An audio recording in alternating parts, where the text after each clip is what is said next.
Next है हमारे पास properties of equality of real numbers. ठीक है, इसके बाद हम पढ़ेंगे properties of inequality of real numbers. Properties of equality में हमारे पास इक्वल का साइन आएगा, जबकि प्रॉपर्टीज़ ऑफ इनइक्वालिटी में हमारे पास लेस देन और ग्रेटर देन का साइन आएगा। चलिए हम स्टार्ट करते हैं। प्रॉपर्टीज़ ऑफ इक्वालिटी, ये हमारे पास होती हैं 7 प्रॉपर्टीज़ होती हैं। Reflexive property, symmetric property, transitive property, additive property, multiplicative property, cancellation property for addition, cancellation property for multiplication. अच्छा, रिफ्लेक्सिव का मतलब हमारे पास वैसे क्या होता है, इसका मतलब होता है अक्स, आईना। ठीक है, अपने आप का। इट्स मीन रिफ्लेक्सिव प्रॉपर्टी हमारे पास ये होती है कि अगर आप कोई भी एलिमेंट ले लेते हैं, for all a belongs to R, यानी a for all a belongs to R का मतलब ये है कि आपके पास सारे एलिमेंट्स में से रियल सेट का जितना है ना, कोई भी एक नंबर ले लें, ठीक है, तो वो नंबर अपने आप के इक्वल होता है। ठीक है, फॉर एग्ज़ाम्पल अगर आपने 2 ले लिया है तो 2 इज़ इक्वल टू 2 होगा। एक किस्म ये है कि 2 के सामने आपने शीशा रख दिया और वहाँ पर 2 इज़ इक्वल टू 2 ही होगा। हर नंबर अपने आप के इक्वल होता है। ये होती है हमारे पास रिफ्लेक्सिव प्रॉपर्टी। ठीक है, ये इसकी एग्जांपल थी। अच्छा, आगे है हमारे पास सिमेट्रिक प्रॉपर्टी। सिमेट्रिक प्रॉपर्टी में हमारे पास 2 एलिमेंट्स आते हैं। इसका होता है for all A B belongs to R, यानी आपने कोई से 2 एलिमेंट्स लेने हैं, रियल सेट में से कोई से भी 2 ले लें, तो वो नंबर अगर a is equal to B होगा, अगर वो नंबर आपस में इक्वल होंगे तो then b is equal to a होगा। यानी कि अगर आपने ले लिया है, कोई से 2 एलिमेंट्स लिए हैं, 2 3 बिलोंग्स टू r, देन अगर 2 इक्वल टू 3 है तो हमारे पास 3 इज़ इक्वल टू 2 होगा। ठीक है ना, अगर ये नंबर इसके इक्वल है तो ये नंबर इसके इक्वल होगा। ये हमारे पास होती है सिमेट्रिक प्रॉपर्टी, यानी कि अगर एक नंबर दूसरे के इक्वल है तो दूसरा नंबर पहले के इक्वल होगा।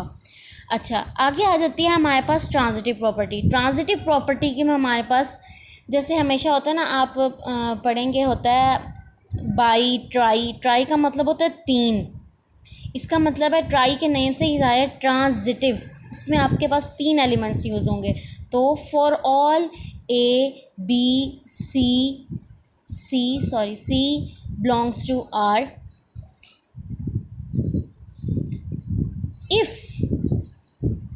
ए इक्वल टू बी हो and B equal to C हो, देन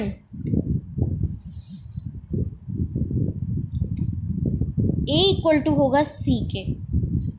इट्स मीन, मैं आपको रफली में बता देती हूँ कि अगर a इक्वल टू है b के, b इक्वल टू है c के, तो पहला नंबर दूसरे के इक्वल है, दूसरा नंबर तीसरे के इक्वल है, तो हम यूँ भी तो लिख सकते हैं ना इसको कि a इक्वल टू है c के।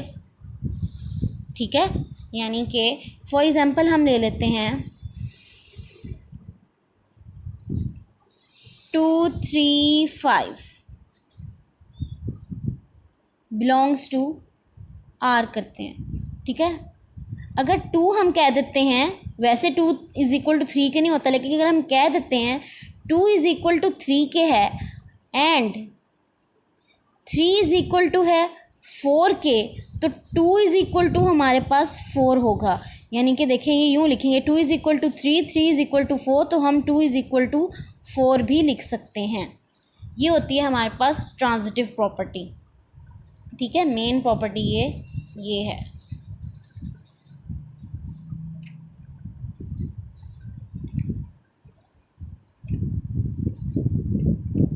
ये है।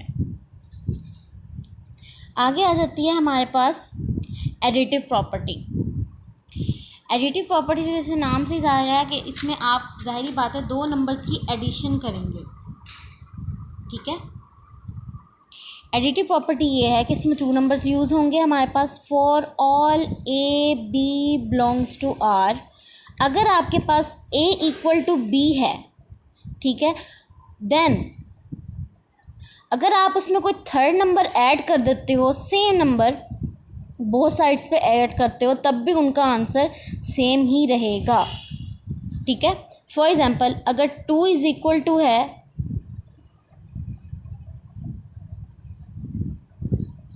2 के, ठीक है, a is equal to B के, यानी कि a और b की वैल्यू सेम है। ठीक है, तो अगर हम इसमें कोई थर्ड नंबर ऐड कर देते हैं तो भी हमारे पास आंसर सेम आएगा, 5 इज इक्वल टू 5। ठीक है, ये हमारे पास एग्जाम्पल थी। असल प्रॉपर्टी आपके पास ये है। आगे हमारे पास आ जाती है मल्टीप्लिकेटिव प्रॉपर्टी, जिसमें एडिटिव प्रॉपर्टी में ये है कि अगर आपके पास कोई से दो एलिमेंट इक्वल होते हैं, अगर आप उसमें थर्ड नंबर ऐड कर देते हो,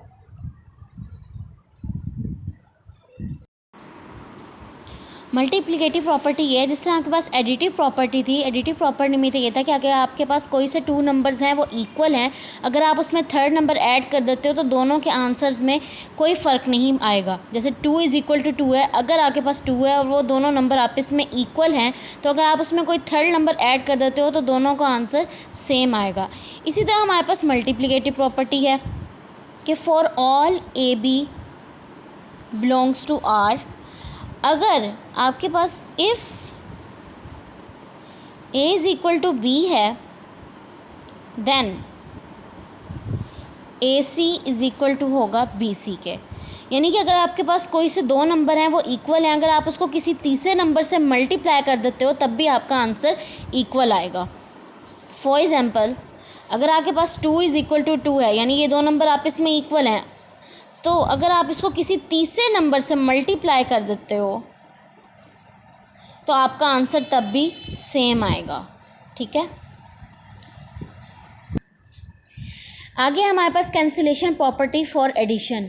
कैंसिलेशन प्रॉपर्टी फॉर एडिशन ये होती है कि अगर आपके पास कोई से 2 एलिमेंट्स हैं वो ऐड हो रहे हैं, a plus C is equal to है b प्लस सी, यानी कोई से 2 एलिमेंट्स हैं उसमें एक नंबर ऐड हो रहा है, तो हम इसको इक्वल के दोनों साइड पे कैंसिल कर सकते हैं और हमारे पास आंसर आ जाएगा a equal to C.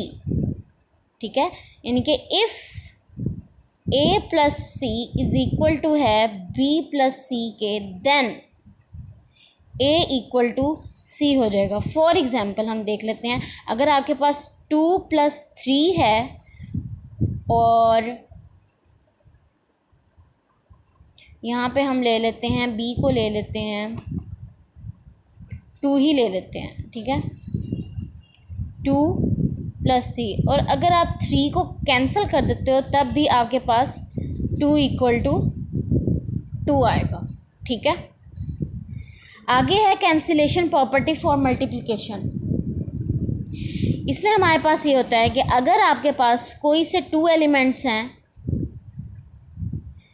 a और b, for all a b c belongs to r, अगर आपके पास कोई 3 एलिमेंट हैं, एक एलिमेंट a है b है, दो एलिमेंट्स के साथ कोई तीसरा एलिमेंट सेम मल्टीप्लाई हो रहा है, तो आप उसको यूँ कैंसिल कर सकते हो और आपके पास आ जाएगा a is equal to b, यानी कि if A C is equal to है बी सी के, देन a इक्वल टू होगा b के। For example if we take 2 3 4 belongs to R, 2 multiply by 3, ठीक है, and 4 multiply by 3, तो 3 से 3 कैंसिल हो जाएगा और हमारे पास 2 इज़ इक्वल टू आ जाएगा 4 के। वैसे इक्वल नहीं है लेकिन हमारे पास cancellation property 2 is equal to 4 आ जाएगा। ठीक है, ये नंबर कैंसिल हो जाएगा और 2 इज़ इक्वल टू 4 आ जाएगा।